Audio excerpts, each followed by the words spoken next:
बिस्मिल्लाहिर्रहमानिर्रहीम, अस्सलाम वालेकुम। प्रोग्राम मुकाबिल के साथ मैं हूं Sarwat Waleem. Head of class staff Aamir Mateen साहब हमारे साथ मौजूद हैं। कराची की सियासी मौजों में इज़्तिराब। इमरान खान पैनमा के साथ साथ कराची की सियासत में भी सरगर्म हो गए। एमक्यूएम की तकसीम के बाद क्या एमक्यूएम का वोटर भी तकसीम हो चुका? क्या तहरीक इंसाफ एमक्यूएम की तकसीम से फायदा उठा पाएगी या इमरान खान अब की बार भी कराची की बस मिस कर चुके हैं? राहील शरीफ की मदद से मुल्क से बाहर जाने वाले परवेज मुशर्रफ एमक्यूएम की क़यादत संभालने को तैयार हैं। चौधरी शुजात की परवेज मुशर्रफ से होने वाली मुलाकात, मंजूर वसान के ख्वाब, कितना सच कितना झूठ है, तफसीलन आपके साथ शेयर करेंगे। और दूसरी जानिब उकाड़ा में एक और ट्रेन हादसा, 5 कीमती जानें निकल गया। मौजूदा हुकूमत के पौने 4 सालों के अंदर रेलवे के 27 मोहलिक हादसात में 107 कीमती जानें लुक़मा अजल बन चुकी हैं। वज़ीर रेलवे वज़ीर आज़म को पैनामा के अंदर बचाने के मिशन पर हैं, जबकि अवाम की कीमती जानें इस वक्त रेलवे हादसात की नजर हो रही हैं। रेलवे हादसात में कीमती जानों की ज़िया की जिम्मेदार मामूली सजाओं के बाद आज़ाद। क्या आम आदमी का लहू इस कदर सस्ता हो चुका कि कोई भी जिम्मेदार कैफरे किरदार को नहीं पहुंच पाया? प्रोग्राम के तीसरे हिस्से में तौंसा के मोज़ाबारती की बात करेंगे, जहां पर इंसानियत सोज वाक़े का मामला था। हुकूमत और सियासतदानों से लेकर इंसानी हकूक़ की तंजीमों तक सभी खामोश तमाशाई बने रहे। जुल्म का मुतासरा खानदान चीफ जस्टिस साकिब निसार की राह तकने लगा है। लाहौर में किसी भी मामूली वाक़े पर तड़प उठने वाले खादमे आला पंजाब शहबाज शरीफ साहब तौंसा में इंसानियत को शर्मा देने वाले वाक़े पर चश्म पोशी क्यों इख्तियार किए हुए हैं? और प्रोग्राम के आखिरी हिस्से में सुप्रीम कोर्ट ऑफ पाकिस्तान में नाकिस टन के हवाले से सनसनीखेज इंकिशाफ हुआ।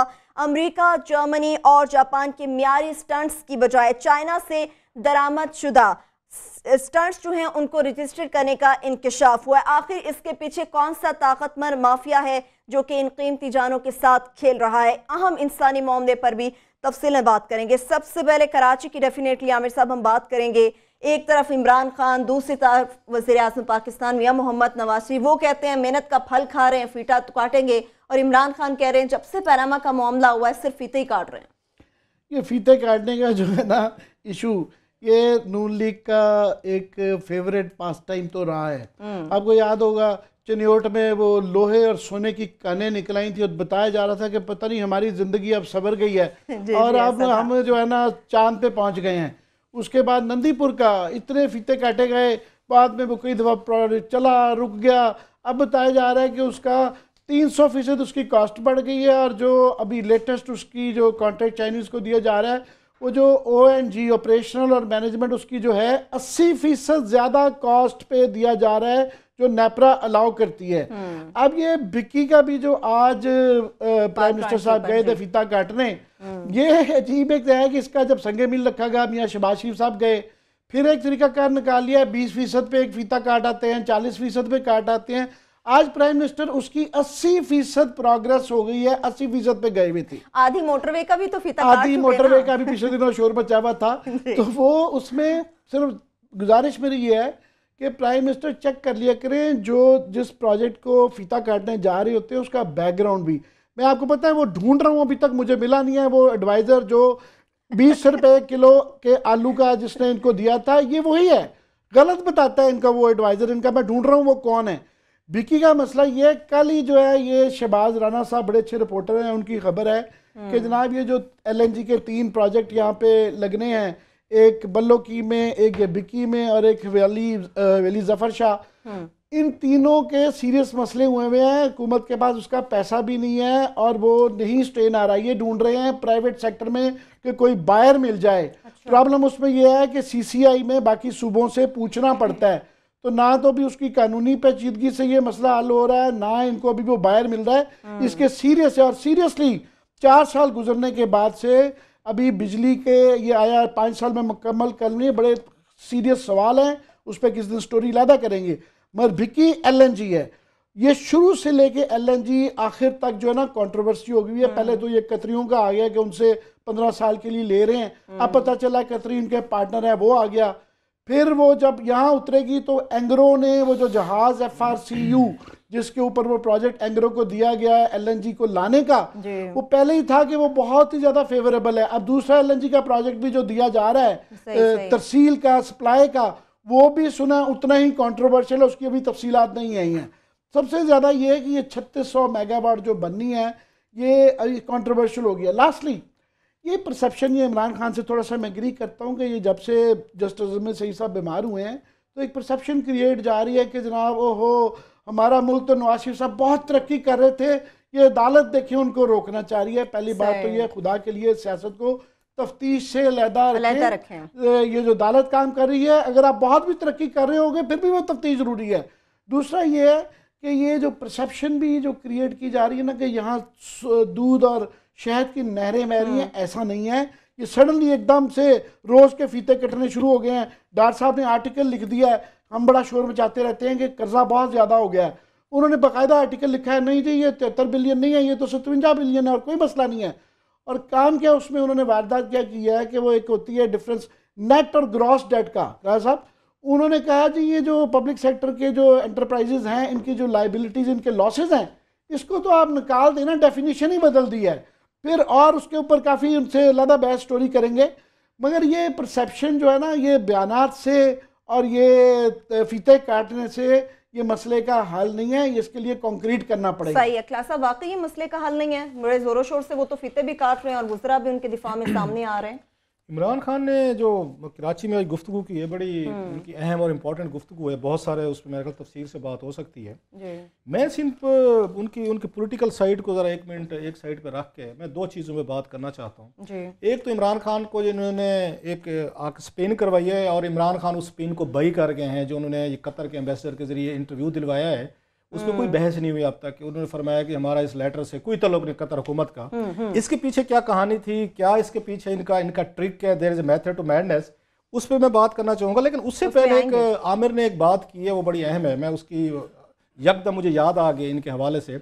उन्होंने कहा ना कि उनके जज साहब की बीमार होने के बाद इनको थोड़ा सा रिलीफ मिल गया है। मुझे केस याद आ गया 1998 का, जब यहाँ चीफ जस्टिस सजाद अली शाह साहब ने इनको तौहीन अदालत में तलब कर लिया था और इनके सर पे तलवार उस पर लटक गई थी कि क्योंकि एक तरफ फरूक लगारी साहब बैठे थे उसमें ऐवान सदर में, और साथ में इन्होंने आपको याद हो 58(2)B की पावर्स भी बहाल कर दी थी। इन्होंने चीफ जस्टिस सजाद अली शाह साहब ने उनको लगारी साहब को एम्पावर कर दिया था कि आप इनकी हुकूमत तोड़ना चाहते हैं तोड़ लें। और दूसरा उनको इन्होंने सुप्रीम कोर्ट में ही बुला लिया था तौहीन अदालत के लिए। उस वक्त जो खबरें सामने आई थी, मैं आपको 98 की बात करूं, आमिर साहब तो यहीं थे और मैं नया इस्लामाबाद आया था उस वक्त यहाँ रिपोर्टिंग के लिए मुल्तान से। वो ये रिपोर्ट सामने आ रही थी कि बाकायदा उस वक्त एक अंडरस्टैंडिंग की गई थी जिसमें जनरल जहांगीर करामत साहब जो थे उस वक्त, उनको भी डाला गया था कि जनाब कि आप हमें इनसे 1-2 हफ्ता जो है ना वो लेकर दें, एक आध हफ्ता हमें दे दे, हम जरा थोड़ा सा उस वक्त मोटरवे का इफ्तिताह करना था। उन्होंने कहा जनाब ये हमारा एक बहुत बड़ा प्रोजेक्ट है। उसके बाद जो इन्होंने कार्रवाई हमारे खिलाफ उन्होंने फरूक लगारी साहब ने करनी है, वो असेंबली तोड़ना चाहते हैं, उनको 58(2)(8) की ये पावर्स मिल गई हैं। या ये जो चीफ जस्टिस सजाद अली शाह साहब जो हैं, ये बैठ के हमें तौहीन अदालत के तहत जो गिलानी साहब जिस पे बाद में वो बरतरफ हुए उन्हीं इल्जामात पे, या ये मुझे बरतरफ करना चाहते, गिव मी 1 वीक। और उस वक्त ये आई थी कि पाकिस्तान की उस वक्त की मिलिट्री एस्टेब्लिशमेंट ने और बैठ के उनको फरूक लगारी साहब और चीफ जस्टिस साहब के साथ बैठ के एक अंडरस्टैंडिंग की थी कि 8-10 दिन के लिए आप इस केस को डेफर कर दें। और फिर तारीख बदल गई थी। वो तारीख ये बदली थी कि नवाज शरीफ साहब उसके बाद एक बहुत बड़ा जुलूस लेके, अभी मोटरवे पूरा तैयार भी नहीं हुआ था, इन्होंने लाहौर की इसका मोटरवे का इफ्तिताह किया। फिर कहानियाँ चलनी शुरू हो गई, कोई यहाँ से ब्रीफ केस लेके गए, वो क्वेटा गए, वहाँ से एक बेंच का फैसला आया, उन्होंने आके इनको सजाद अली शाह साहब को सस्पेंड कर दिया, सजाद अली शाह साहब ने उनको सस्पेंड कर दिया। फिर पेशावर से एक नया फैसला आ गया। अल्टीमेटली उस एक हफ्ते 8-10 दिन के बाद हमने ये देखा कि उसके बाद फरूक लगारी साहब को भी जाना पड़ गया और जनरल जहांगीर करामत साहब को भी जाना पड़ गया, सबने इस्तीफे दिए और उनको वो चीफ जस्टिस वो सजाद अली शाह साहब को भी जाना पड़ गया था। लगता ये है कि मियां साहब के जहन में अप टू समथिंग, कोई आनिया जानिया ऐसे नहीं है। बस आनिया जाने की बात की, मुझे ब्रेक पे भी जाना पड़ गया है। मैं थोड़ा बिल्कुल एक छोटी सी ब्रेक लेंगे, ब्रेक से वापस आएंगे, इस पर तो बात करेंगे कतरी इन्वेस्टर के हवाले से जो क्लास साहब ने बात की उस पर भी यकीनी तौर पर बात करेंगे। इसके साथ साथ एमक्यूएम की तकसीम के बाद इमरान खान जो इस वक्त कराची में चले गए हैं, क्या उनका वोट बैंक भी तकसीम हुआ, इमरान खान को फायदा कोई हो सकेगा या फिर ये सब काम ख्याली। ब्रेक लेंगे, हमारे साथ रहिए।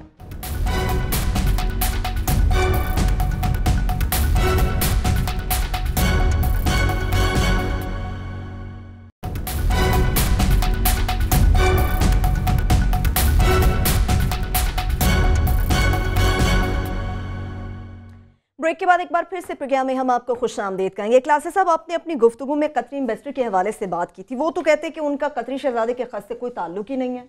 मैं थोड़ी सी बात तो वो ज़रा उसको कंप्लीट कर लूँ कि अभी भी वो जो रिलीफ इन्हें मिला है वो मतलब खैर एक उसमें हम कहते हैं बीमारी की वजह से। जी जी। तो मुझे थोड़ा सा लोगों के जहनों में वो चीज़ें ज़रूर होंगी कि पहले भी इन्हें इसी तरीके का एक हफ्ता मिला था, तो इन्होंने इसी तरह का माहौल तैयार किया था। बट लेकिन मेरा ज़ाती तौर पर यह ख्याल है कि दुनिया बड़ी बदल गई है। अब 1998 में और 2017 में बड़ा फ़र्क है। वो रीजनिंग एक लंबी है कि आपकी दफ़ा वो ज़रूरी नहीं होता कि जिस बंदे को कुएँ से आप रस्सा न डाल के आप उसको बाहर निकाल लें तो उसी बंदे को रस्सा डाल के दरख्त से भी आप उसी तरह खींच के निकाल लें। दोनों चीज़ें एक साथ नहीं हो सकती। मैं अब आता हूँ, ये बड़ा एक अहम सवाल है। जैसे हमने पहले भी कहा कि इमरान खान साहब के पास मेरा ख्याल है कोई थिंक टैंक नहीं है, वो वन मैन आर्मी है। वन मैन डेमोलिशन स्क्वाड कह रहे हैं इमरान खान साहब को, वन मैन आर्मी कह रहे हैं, खुद ही एडवाइजर हैं, खुद ही अपना थिंक टैंक है, जो चाहे वो क्या कहते हैं मिजाज यार में आए वो कहते रहते हैं। उन्हें थोड़ा सा ना एक सियासत, अब हम जो ये रिपोर्टर और पुलिस वालों का काम ये किस पे चलता है, वो कहते हैं शक पे चलता है। ये आप इसमें शक का पेट्रोल डालते हैं। रिपोर्टर भी हमेशा डाउटफुल होगा किसी ना कि नहीं यार इसमें कोई गड़बड़ है, नहीं यार इसमें कोई चक्कर है। सेम पुलिस वाला भी यही कहेगा नहीं भाई इसमें कोई गड़बड़ है, कोई चक्कर। अगर ये दोनों काम नहीं करते ना, पुलिस वाला और सहाफ़ी, तो ना वो सहाफत कर सकते हैं तो ना वो पुलिस कर सकता है। सही। मेरा ख्याल इमरान खान साहब को सियासतदान जब अपोजिशन में हो उसको यही एटीट्यूड रखना चाहिए कि हर चीज़ में उसको शक करना चाहिए कि हुकूमत जो ये काम कर रही है, जो हुकूमत के अलाइज जो कर रहे हैं, इसके दोस्त जो इसको कर रहे हैं, इसके पीछे क्या कहानी है। इमरान खान साहब ने एक सेकंड नहीं लगाया, इंटरव्यू आया, उन्होंने कहा आप ये देखें कि बिल्कुल कतर ने डिसोन कर दिया और खत देखें कि कतर भी इनको बेल आउट करने को तैयार नहीं। एक्सीलेंसी, कतर उनको बेल आउट कर रहा है, करता रहा है, आगे भी करेगा। ये आप उनके मूव को रीड नहीं कर सके। मतलब मुझे ये बताए कतर वाले बेवकूफ़ हैं।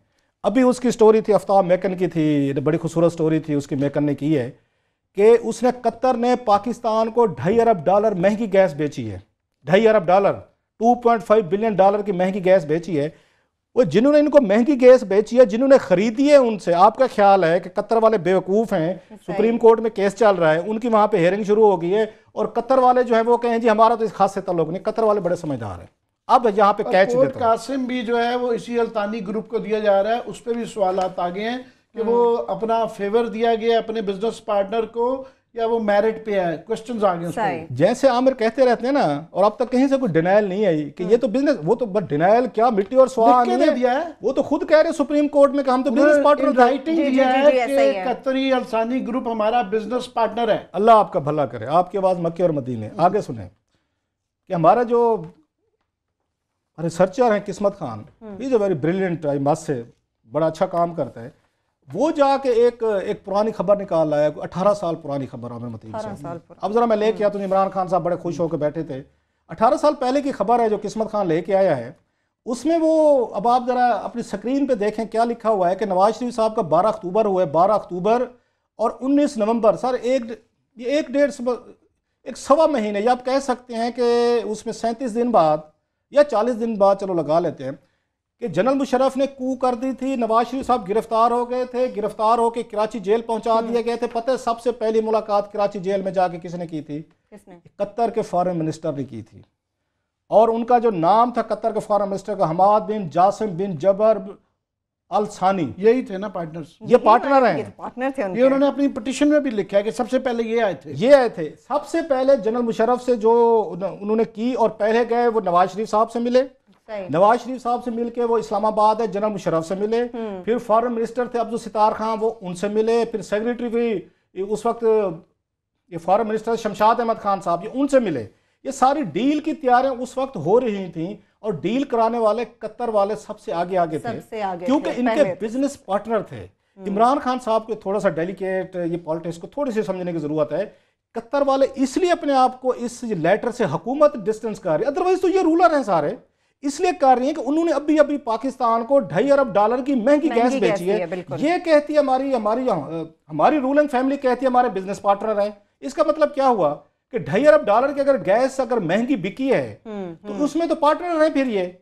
सो ये कतर हुकूमत की बड़ी स्मार्ट सवाल आ जाता है आपकी बात को ऐड करते हुए कि वो जो हम मोटरवे के पुल की बात करते हैं वो 1993 में इसी ग्रुप को दिया गया था और 93 में ये फ्लैट खरीदे गए सही, ये 93 में बिल्कुल ये तीनों चीजें एक वक्त में हुई हैं। अच्छा, आप इसमें क्या कर रहे हैं? वो कतर हुकूमत कर रही है इसको अलहदा कि हमने जो बिजनेस किया है पाकिस्तान के साथ उसको स्टेट टू स्टेट बिजनेस लिया जाए, उसको मिक्स ना किया जाए कि शायद जो खत जो आ रहे हैं ये कतर की हुकूमत दे रही है ताकि लोग सवालात उठाना शुरू कर दें। जो आपने डील्स की हैं, गैस की डील की है, अब वहां पे रेडको का चीफ सैफ रहमान वहां बैठा हुआ है या बाकी लोग बैठे हुए हैं। सो बड़ी स्मार्टली ये जो ये कतर के एम्बेसडर ने बयान दिया है, उसका मकसद लोगों को थोड़ा सा उनको आके डिट्रैक्ट करना है कि हमारी बिजनेस डील्स पे अब सवालात ना उठाएं। ये जो यहाँ बहस शुरू हो गई थी कि कतर फैमिली और पाकिस्तान की शाही फैमिली के बिजनेस एक हैं, तो इसको उन्होंने इंप्रेशन को दूर करने के लिए ये कहा है। और ये इसमें शामिल हैं इमरान खान साहब जो खुश हो रहे हैं कि वो फरमाते हैं जी जैली काम हो गया है तो वो डिसोन करने को तैयार हैं। वो $2.5 अरब का यहाँ पे वो छक्का लगा चुके हैं। आफ्ताब मैकन की स्टोरी है जो बाकायदा चली भी है और बड़ा क्रेडिबल रिपोर्टर है वो। सो ये it's all about business. Khan साहब खुश ना हूँ, ये सारे के सारे इन्होंने जाके अब नवाज शरीफ को छुड़वाने में, डील कराने में, यहाँ से सऊदी अरब ले जाने में कतर का सबसे बड़ा रोल था। रीजन कि कतर वाले इनके बिजनेस पार्टनर हैं, इनके साथ उनके मुआहदे हैं, इनके सारे के सारे जितने भी लेन देन हो रहा है, सो ये सारे का सारा इट्स ऑल अबाउट फैमिली कहते हैं sir, it's all in the family, it's all in the family. बस सही है, बड़ी स्मार्ट मूव के लिए। लेकिन वही बात है ना आमिर साहब के, खान साहब की भी बात चाहते हैं कि वो इन मूव्स को कब समझना शुरू करेंगे। कई साल तो बीत गए उन्हें भी सियासत में। खान साहब की तो खान साहब जाने, पर इसके अंदर सबसे इम्पोर्टेंट इशू आ जाता है कि हमें यही नहीं पता चलता कि कहाँ इनका ज़ाती बिजनेस इंटरेस्ट है, मफाद है, कहाँ कौमी इंटरेस्ट है। कि कतर की जिस तरह ये डील्स क्वेश्चनेबल हो गई हैं, सवालिया निशान उस पर आ गया कि ज़ाया इन्होंने अपने इंटरेस्ट के लिए किया या कौमी के लिया। सऊदी अरेबिया के साथ अब वो इसलिए तफसीलात नहीं आ रही, हमें नहीं पता कि वहाँ जो इनके साथ बिजनेस है कहाँ इनके बिजनेस इंटरेस्ट ख़त्म होते हैं, कहाँ कौमी होते हैं। तो ये जो पॉलिसी सऊदी अरेबिया की है वहाँ भी गड़बड़ हो जाती है, इस तरह ही लंदन, इस तरह ही दुबई।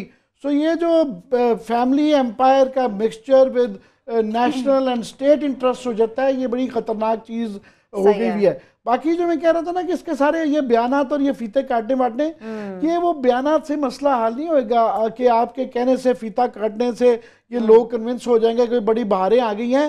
भाई साहब आपकी एक्सपोर्ट्स जो हैं वो नीचे जा रही हैं। कर्जा आप जितना मर्जी डार साहब उसको एक्सप्लेन करें, अभी तक वो खतरनाक, हर कोई कह रहा है कि ये खतरनाक हो चुका है। रेमिटेंसेज आपके नीचे जा रहे हैं। पिछले साल आपका ग्रोथ का सत्यानाश हो गया था, ज़राअत का और टेक्सटाइल इंडस्ट्री का, कॉटन नहीं आई थी। इस दफ़ा फिर खतरनाक आ रही है कि 10 मिलियन बेल्स के इर्द गिर्द ही शायद उसकी भी प्रोडक्शन हो। सो ये इंडिकेटर्स ठीक करें। वो ज़माने गए कि ये जलसों के अंदर लोगों को ये इंफ्रास्ट्रक्चर के सिर्फ प्रोजेक्ट के ख्वाब दिखा के लोग कन्विंस हो जाते थे। आजकल लोग डिटेल्स मांगते हैं, हमारे जैसे लोग भी जवाब मांगते हैं। ठीक है, बिल्कुल। अब जो कराची की अब पॉलिटिकल सिचुएशन पे बात करते हैं क्लासेस साहब, कहा जा रहा था मुतहदा तकसीम होगी तो सबसे ज्यादा फायदा जो है वो पीएसपी उठाएगी, पाक सरजमीन पार्टी उठाएगी। इमरान खान तो पहुंच गए वहां पे, लेकिन आपको लगता है कि तहरीक इंसाफ फायदा उठा पाएगी या फिर इसका फायदा भी कोई थर्ड पर्सन उठा जाएगा? मैं कल भी बात की थी, मुझे लग रहा है कि इमरान खान लेट हो चुके हैं, वो बस मिस कर गए कराची की। उन्होंने कराची को सीरियस नहीं लिया था। अदरवाइज अगर आपको याद हो, कराची के लोगों को दाद देनी चाहिए कि जब इलेक्शन हुए थे, ये बहुत बड़ी बात थी कि इमरान खान ने 8 लाख के करीब वोट लिए, एमक्यूएम के गढ़ से लिए, एमएनए की सीट निकाल ली, एमपीज की सीट निकाली। और आपको याद होगा 3 तलवार पे कितने बड़े उन्होंने क्राउड इकट्ठा हो गया था कराची में। पहला झटका वही लगा था कि कराची में एंटी एमक्यूएम इतनी खौफनाक किस्म का धरना दे दिया था उन्होंने, और वो सारा इमरान खान का क्राउड था। खान साहब उसके बाद बादशाहत भी हैं। अब इमरान खान साहब, मैं तो बाज़ दफ़ा कहता हूँ उनके हामी नाराज़ ना हो, जब मैं जान के मान पाऊँ, वो पॉलिटिक्स वो शुगल के लिए करते हैं। वो पॉलिटिक्स को for the sake of politics नहीं करते कि उन्हें ये पता हो कि कराची के लोग फेडअप हुए थे वो कत्लो गारत से, करप्शन से, मिसमैनेजमेंट से। इलेक्शन में आपको 8 लाख वोट दे रहे हैं, आपके एमएनए वो जिता रहे हैं, 3 तलवार पे मुजाहरे कर रहे हैं जी हमारे खिलाफ। पूछा ही नहीं।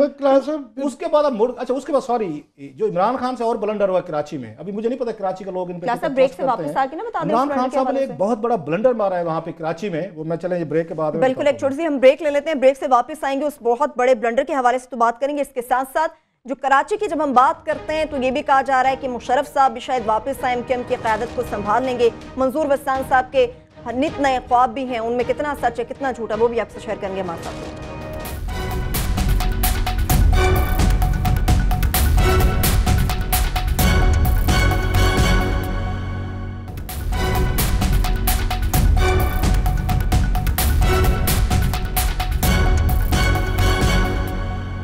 ब्रेक के बाद एक बार फिर से प्रोग्राम में हम आपको खुशामदीद कहेंगे। क्लास आप आगे तो बढ़ेंगे, लेकिन आप इमरान खान साहब के एक बहुत बड़े ब्लंडर के हवाले से बताने जा रहे हैं। ब्लंडर ये था, अब पता नहीं जो उनके अक्लमंद एडवाइज़र हैं किसी के सुनते हैं नहीं सुनते, कि कराची के लोगों को थोड़ी सी समझने की ज़रूरत है इमरान खान को कि उन्होंने इमरान खान को वोट क्यों दिए।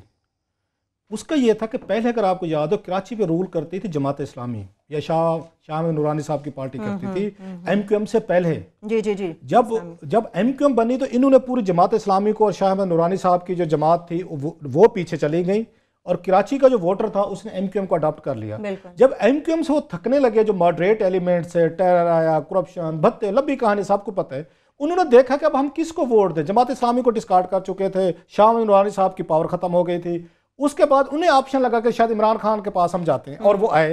उन्होंने 8 लाख से ज्यादा वोट दिए, धरने दिए, लड़े, और आपको याद होगा अल्ताफ भाई ने वहां पे धमकी भी दी थी कि अभी भेज दूंगा 3 तलवार पे, तो आके अगर उन्होंने आपकी वो गर्दनें ना काट दी तो मुझे ना कहना। आपको याद होगा उनकी बड़ी धमकियां थी। वो कराची के नौजवान फिर भी डटे रहे।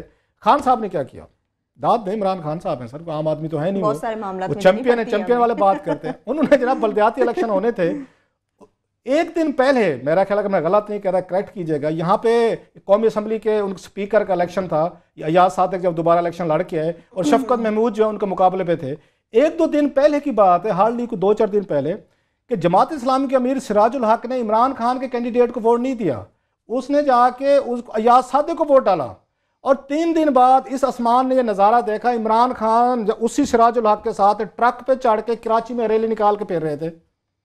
कोई अक्ल की मतलब कहीं से लगती है आपको कि जो कराची का क्राउड, और भैया अगर उन्होंने जमात इस्लामी को वोट देना है वो तो पहले उनको वोटर थे, दे देते। आपको इतनी समझ भी आपके किसी थिंक टैंक ने बैठ के नहीं, उसका क्या रिजल्ट निकल रहा है। इन्होंने बल्दियात में कितना इलेक्शन सीटें जीती। आपको जिस जमात इस्लामी ने इस काबिल नहीं समझा कि आपको स्पीकर के इलेक्शन वोट दें, बिल्कुल, जिसको कराची के लोग रिजेक्ट कर सकते हैं, किया हो। इमरान खान दूसरे दिन ट्रक पे चढ़े हुए थे। तो इमरान खान साहब मेरा ख्याल अब ट्रक की बत्ती के पीछे लगे रहे, कराची में कम से कम मुझे उनको स्पेस मिलती है। मेरा ये ख्याल है कि Karachi is up for grabs. वहाँ चेंज किस लिए जा रही है कि वहाँ एक आलू गोभी की डिश बनी हुई थी कि आलू जो है पीपल्स पार्टी सिंध से इलेक्ट हो जाता था, कराची से MQM गोभी अभी एक तो गोभी की शक्ल बगी है, उसमें ब्रोकली भी आ गई है PSP की सूरत में, और बंद गोभी भी आ गई है, 2-3 टुकड़े हो गए हैं। आलू की जगह भी वहाँ पे मिक्स सब्जी का ना कोई गाजरें आ गई है PTA की सूरत में, फिर बदीन में जिस तरह कोई मिर्जा टाइप 5-4 वो हैं। सो वो पीपल्स पार्टी का भी देखना है कि आया वो सिद्दी भाई अपनी जरदारी भाई को सलाम करेंगे दोबारा, के वहाँ भी तब्दीली आती है। तो मैं समझता हूँ कि सिंध की पॉलिटिक्स सबसे ज्यादा इस वक्त इंटरेस्टिंग हुई हुई है। 2018 में देखेंगे कि ये है, वहां पे अपॉर्चुनिटी है। लास्ट टाइम आई एग्री कि ये मिस कर गए हैं, दोबारा गए हैं, देखते हैं कुछ क्या करते हैं। लेकिन ये कहना अब गलत ना होगा कि इमरान खान साहब बस मिस कर चुके हैं। अब आते हैं क्लासेस साहब, सुप्रीम कोर्ट ऑफ पाकिस्तान में जो नाकिस स्टंट्स के हवाले से सनसनीखेज इंकशाफ सामने आया है। सिर्फ चाइना से ही दरामद शुदा स्टंट्स जो है उन्हें रजिस्टर किया जा रहा है, अमेरिका और जापान, जर्मनी उन पे ताखीर है। ऐसा क्यों है? चाइना पे आखिर क्यों मेहरबानी? ये बड़ी एक स्कैंडलेस मैं कहता हूँ एक स्टोरी है जो सामने आई है स्टैंड्स की।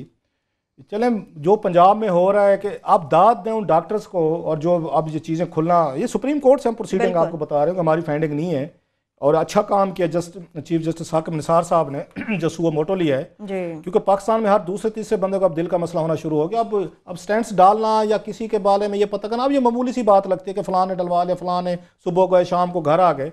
लेकिन अब जो इंकशाफात हो रहे हैं कि अगर ये डमी किस्म के सब स्टैंडर्ड्स किस्म के स्टैंड्स डलना शुरू हो गए हैं, तो इनकी मेरा ख्याल है ये तो एक बहुत बड़ी ह्यूमन एक उसको थ्रेट कह सकते हैं, दाद देनी चाहिए वैसे डॉक्टर्स को, जिनको जो हलफ लेके आते हैं कि हम इंसानी जानें बचाने के लिए आ रहे हैं। जब FSC का स्टूडेंट यहाँ पे जाता है ना मेडिकल कॉलेज में, कभी इंटरव्यू सुने उनके बच्चों के, हम इंसानियत की खिदमत करने जा रहे हैं, और फिर इंसानियत के चम वहाँ पे उतारना शुरू कर देते हैं। इनसे पूछा जाना चाहिए, वो बाकायदा हुआ कि ब्रीफ केस में लेके जाते हैं, ब्रीफ केस खोलते हैं, वहीं से लगाया और वापस चले गए, कोई रजिस्टर नहीं है, कोई कहाँ पे नहीं है। इंपॉर्टेंट चीज जो वहां से आई है, एक तो चीफ जस्टिस साहब ने बड़ी जबरदस्त बात की है, साकिब निसार साहब ने, कि जनाब के करप्शन को डील करने के लिए हम किसी हद तक जा सकते हैं। उसमें कंप्लेनेंट उन्होंने हारिस साहब ने, ये ख्वाजा हारिस ने ये ऑब्जेक्शन लगाई थी कि सुप्रीम कोर्ट जो है ना ये कंप्लेनेंट बन रहा है, तो उस पर उन्होंने ऑलमोस्ट डांटा किसी भी है हद तक जा कि हमारी भाई साहब करप्शन के लिए हमें हर इख्तियार मौजूद है। और ख्वाजा हारिस साहब को खुश होना चाहिए, थैंक यू कहना चाहिए। ख्वाजा हारिस साहब आजकल नैब के पास अपने लाखों करोड़ों के वकील हैं, वो उनसे लाखों करोड़ों लेके ख्वाजा हारिस साहब को भी वो हायर करते हैं। माशाअल्लाह, मैं ये कहना चाह रहा हूँ कि ख्वाजा साहब को खुश होना चाहिए अदालत अगर इस तरह के सुओ मोटो लेती है। रीजन ओ भाई आपका तो पैसा उसी से बन रहा है। आप अगर अदालतें केसेस का सुओ मोटो ना लें तो जनाब आप तो भूखे मरेंगे। आपको तो एक नोट ऑफ थैंक्स जो है बकायदा भेजना चाहिए उनको कि sir thank you very much, आपने इतने अहम मसले पे लिया और मुझे हायर किया गया है, मैंने 7-8 डिजिट में कोई ना कोई मैंने बहुत बड़ी फीस ले ली है। मुझे याद है मैं जब पेश हुआ वहां पे उसमें $1 बिलियन स्कैंडल था, उसमें ये था उसका LNG का, तो मेरे अगेंस्ट SM जफर साहब खड़े थे, पीरजादा साहब खड़े थे, अनवर मंसूर साहब थे और 2-4 थे। तो मुझसे ना थोड़ी सी उलझने की कोशिश की, कोई एक आध उनके कोई थे उसमें। मैंने कहा बात सुने, मैंने वही कह दिया, मैंने कहा बात सुने, यू मस्ट बी, मैं थैंकफुल टू मी, आप में तो थोड़ा सा तो ग्रेस होती। मेरे घर आप फूलों के हार भेजते, कोई मुझे मिठाई के डब्बे भेजते, कहते क्या मतलब, ये वही गुफ्तगू है रोस्टम पे। मैं कहा मेरी वजह से उन्होंने 5 लोगों को आपको हायर किया, 40-40 लाख रुपए आप मैं के उसकी फीसें लेके खड़े हुए हैं, या ज्यादा ली हैं या कम ली हैं, और मेरी वजह से तो यहाँ पे सुओ मोटो शुरू हुआ है, मेरी खबर पे काम शुरू हुआ है। उल्टा आप मेरे से नाराज हो रहे हैं, मैं आपको तो मुझे इसमें से कट देना चाहिए, मैं 10-20%। तो कहने का मतलब ये ख्वाजा हारिस साहब अपने घोड़े जरा छांव में बांधे। अदालतों की इन्हीं कार्रवाइयों की वजह से, एक्टिविज्म की वजह से आपको हायर किया गया है और आपने अच्छी खासी तगड़ी वहां पे फीस ली होगी और हजारों लाखों बंदे इफेक्ट हो रहे थे अगर सुप्रीम कोर्ट इंटरफेयर ना करती। अगर खुदा ना खास्ता काल को खुदा ना खास्ता हम में से कोई या इवन ख्वाजा हारिस साहब को जरूरत पड़ जाए स्टैंड्स की, देन थोड़ा सा कोई अपने ऊपर, हर चीज बिजनेस नहीं होती, हर चीज प्रोफेशन नहीं होता, अपने आप को भी 1 मिनट के लिए उसकी अपने उस पे रखें कि आपको का जरूरत पड़ जाए। मुझे दुख हुआ कल पढ़ के, सेक्रेटरी औकाफ थे पंजाब के, उनको हार्ट अटैक हुआ सर वहाँ सुप्रीम कोर्ट के बिल्डिंग में पेशी के बाद, उनको लेके आए हैं इसमें ये पोली क्लिनिक में, and he died. Polyclinic जो है शेख साहब वहाँ पे अभी इलाज करा रहे हैं, कहीं पे चले जाए, अल्लाह ना करे कोई गलत स्टेंट उनको लग जाए।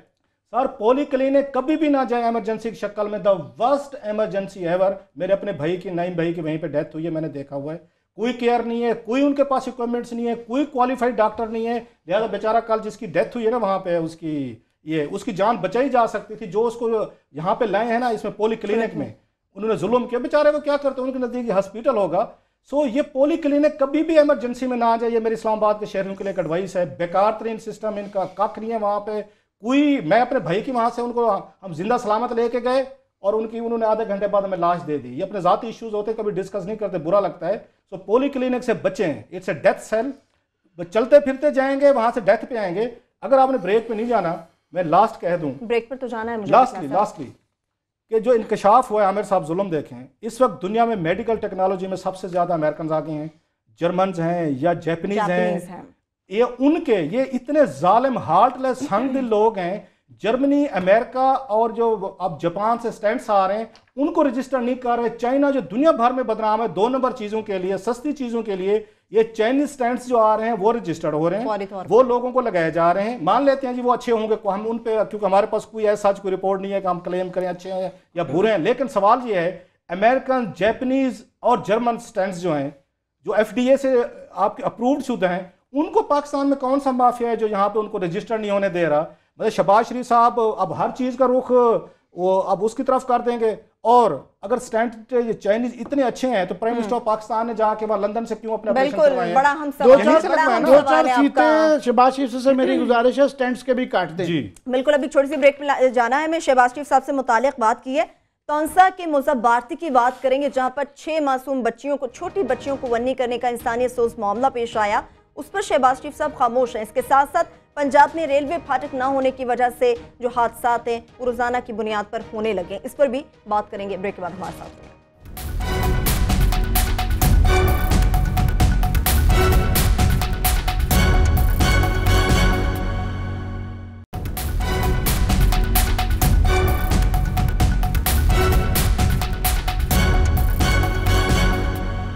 ब्रेक के बाद एक बार फिर से प्रोग्राम में हम आपको खुशामदीद कहेंगे। तौंसा के मुज़फ़्फ़र भारती के इंसानियत सोज़ वाक़े से मुताल्लिक़ बात करेंगे। इस वक्त तर्जुमान आम आदमी तहरीक राशिदा भुट्टा साहबा हमारे साथ मौजूद है टेलीफोन लाइन पर। राशिदा साहबा, आपको प्रोग्राम में हम अपने वेलकम करेंगे। ये जो इंसानियत सोज़ वाक़ा पेश आया है तौंसा के मुज़फ़्फ़र भारती में, हुकूमत, सियासतदान तो चलिए छोड़ देते हैं एक जाने, मगर यहाँ पर तो इंसानी हकूक़ की तंजीमें भी खामोश तमाशाई बनी बैठी हैं। जी बिल्कुल, मैं आपको यहाँ का तफसील से थोड़ा सा बताऊं। जहाँ इस कदर शर्मनाक ये पंचायत का फैसला है, हम लोग तो जितने प्रोटेस्ट कर करके थक गए हैं ना, तो वो किसी के कान पर जूं तक नहीं रेंग रही। खादिम आला पंजाब साहब से मैं ये पूछती हूँ कि आप लाहौर में कहीं बारिश का पानी भी जमा हो जाता है ना, तो ये लॉन्ग बूट्स पहनकर वहां पर पहुंच जाते हैं, विजिट करते हैं, फोटो सेशन करवाते हैं। यहाँ इंसानी जानों से खेला जा रहा है। जहालत की इंतहा इतनी है कि 21वीं सदी में हमारे कोहे सलेमान के लोग पत्थर की जमाने की जिंदगी गुजारने पर मजबूर हैं। ये वही इलाके हैं जहां से इनके लोग इलेक्ट होते हैं, और वहां ऐसे इलाकों में जहां औरतों को वोट का हक नहीं दिया जाता। आज तक हमारे इन इलाकों में किसी औरत को घर से बाहर नहीं निकलने दिया गया। अब ये वाकया जो हुआ है, 6 बच्चियों को मांगा गया है, पानी में डबो के उसका जुर्म जो है ना साबित किया गया है। यहाँ आस आफ, ये कभी रस्में आस आफ, आग पे चलाना और पानी में डबोना, ये एक। इसके अलावा जुर्माने के तौर पर बच्चियों को 2 साल की बच्ची को बनी करके 50 साल के बंदे के साथ शादी कर देना। इसके अलावा फाला चटाना, ये वो रस्म है जो एक लोहे के औजार को गर्म करके, इतना गर्म कि वो सुर्ख हो जाए, उसके बाद उसको जो भी मुल्जिम वहां के सरदार और वडेरे अपने जिस किसी को मुल्जिम ठहराना चाहते हैं, उसको वो फाला चटाया जाता है। ये इंतहाई, ये मुझे सिर्फ ये बता दें कि ये पनामा के गेम से कब निकलेंगे, ये फीते काटने के गेम से कब निकलेंगे, ये इंसानियत के साथ जो खिलवाड़ हो रहा है उसकी तरफ कब आएंगे। अच्छा, मुझे बताइए कि जरा 1 मिनट थोड़ा सा प्लीज। चलें, ये तो छोड़ दें, लाहौर तख्त लाहौर को तो कोई दिलचस्पी नहीं है। कोई अगर कोई प्रोजेक्ट शुरू भी करेंगे तो उनमें अपना कट लेने के लिए शुरू करेंगे। वहाँ की कोई लोकल एडमिनिस्ट्रेशन नहीं है? ये जो जकूटा जिन जाते हैं, डिप्टी कमिश्नर बैठे हैं वहाँ पे, डीपीओ बैठे हुए हैं, उनको जो तनख्वाहें मिले, लोकल एडमिनिस्ट्रेशन तक भी किसी ने रसाई की है? आप जैसे कह रहे हैं, आपने आवाज़ उठाई, हमारे वो रिपोर्टर हैं बड़े ज़बरदस्त, यकूब बुज़दार, उसने बड़ा इसको फॉलो किया है। लोकल एडमिनिस्ट्रेशन का क्या इस पर रिस्पांस है? जो हमारे ऊपर वो जिन बन के बैठे हुए हैं, मतलब पैसे लेने में, वहाँ पे फैसिलिटीज लेने में तो आगे आगे हैं बाबूज, इन्होंने क्या किया वहाँ पे अब तक, उसके बारे में बताइए। जी साहब, यहाँ पर जो है बीएमपी है, जहाँ पर जो बीएमपी है, जहाँ पर इसमें अपना इलाका गैर इसे कहा जाता है, सुमन बुज़दार में और इस सारे इलाके में बीएमपी वो फोर्स है जो सरदारों और वडेरों की फोर्स है। ये डीसीओ के अंडर आते हैं। डीसीओ साहब ऑन करने को तैयार नहीं है। वाकया के तमाम तर शवाहिद हमारे पास मौजूद हैं, वो डीसीओ भी इसे ऑन नहीं कर रहे। और यहाँ पर क्योंकि ये बीएमपी में जितने भी इनके आला ओहदेदार हैं, वो बीएमपी आप कह रहे हैं बलोच मिलिट्री पुलिस या बॉर्डर फोर्स, ये पाटा ट्राइबल एरिया है, वहां नाम पूरा पूछ लो सर, इसको बीएमपी से क्या समझा जाता है? जी बिल्कुल सही समझ रहे हैं। ये क्या होता है, बीएमपी क्या है, जरा हमारे व्यूअर्स के लिए बता दें जरा। बॉर्डर मिलिट्री पुलिस है। ओके, अच्छा जी, अच्छा, ये लोग जो है ना, इसमें डीएसपी भी सरदारों के बेटे हैं, सरदारों के भतीजे हैं, ऐसे तो जो भी है, ये पूरी फोर्स उनकी अपनी है। वो अपनी फोर्स को कैसे किसी तरह, वो फोर्स खुद ही साथ मिली है। ये वो इलाके हैं जहाँ से पंजाब में नाजायज असला दाखिल होता है, बारूद दाखिल होता है, ये वो जहाँ मुबजना तौर पर ये बिजनेस किया जाता है। और यहाँ पर डीसीओज या उनके पीए साहब या जितने भी एहलकार हैं, वो इसको ऑन नहीं करते। मैं तो यही समझती हूँ कि ये सारे लोग उनके साथ मिले हुए हैं, ये बात ऊपर तक शायद जाती ही ना हो। तो हम तो यही चाहते हैं। एक बात बताएं, मैं खुद उन्हीं सराइकी इलाकों से आया हूँ, मैं सारा इन चीज़ों को थोड़ा सा समझता हूँ। आपको कहाँ से इतना हौसला हिम्मत मिली कि आप वहाँ के जो उनका ट्राइबल सिस्टम है, वहाँ पे ट्राइबल सोसाइटीज़ हैं, एक पसमानदा कहा जाता है इलाके हैं हमारे, यहाँ पे मर्द नहीं बात करते। मैं मैं लगा रही हूँ, मजा रही हूँ, पता नहीं किन किन को, या दृशा खोसे, इनको जुरत नहीं होती है बातें करने की, और आपने इतनी बड़ी बहादुरी से आप वहाँ पे कैंपेन भी लॉन्च किए हुए हैं, बात भी करती हैं। ये कहाँ से आप इतने एमपी एमएनए भी कहाँ है वहाँ पे? आप अपना पहले बताएं कि how did you get this courage, आप में इतनी जुरत कहाँ से है? ये मैं थोड़ा सा उस पर आप छोड़ दें, ये मर्द हमारे जो एमएनए से, मैं उनकी औकात देख चुका हूँ यहाँ पे सबकी। आप मुझे अपने बारे में जरा थोड़ा सा बताएं। बस ये तो अल्लाह ताला की तरफ से मैं कहती हूँ कि इतना हौसला आया है मुझ में। मैं यहाँ इतना करीब से जब लोगों को देखती हूँ, तो मैं मेरे अपने वालिद साहब ने जब मुझे थोड़ा सा कह सकते हैं कि खौफ आया कि मेरी बच्ची बाहर इस तरह से कैसे निकलेगी, तो सबसे ज्यादा जो जहाँ पर सपोर्ट किया वो मुझे मेरे पेरेंट्स ने और मेरे अपने हस्बैंड ने। जो वो एडवोकेट हैं, उन्होंने सबसे ज्यादा हौसला दिया और उन्होंने कहा अगर तुम्हारे में जुर्रत है और तुम कर सकती हो तो तुम्हें बाहर आना चाहिए। मैं अपने इलाके के मर्दों को खास तौर पे कहती हूँ, आप खुद भी अच्छी तरह से जानते हैं, यहाँ शटलकॉक बुर्के में खवातीन फिरती हैं, उन खवातीन के इश्यूज को मैं बाहर लेके आई हूँ और इंशाल्लाह ताला टिल डेथ मैं अपने खून के आखिरी कतरे तक ये आवाज उठाती रहूंगी।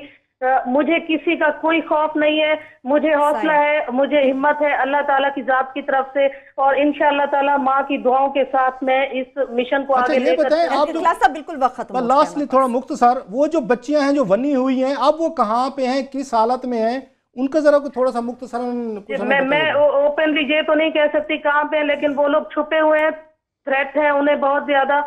वो लोग है वहां से निकल आए हैं, कुछ लोग पहाड़ में ही छुपे हुए हैं, कुछ लोग जहाँ पे तौसा में है।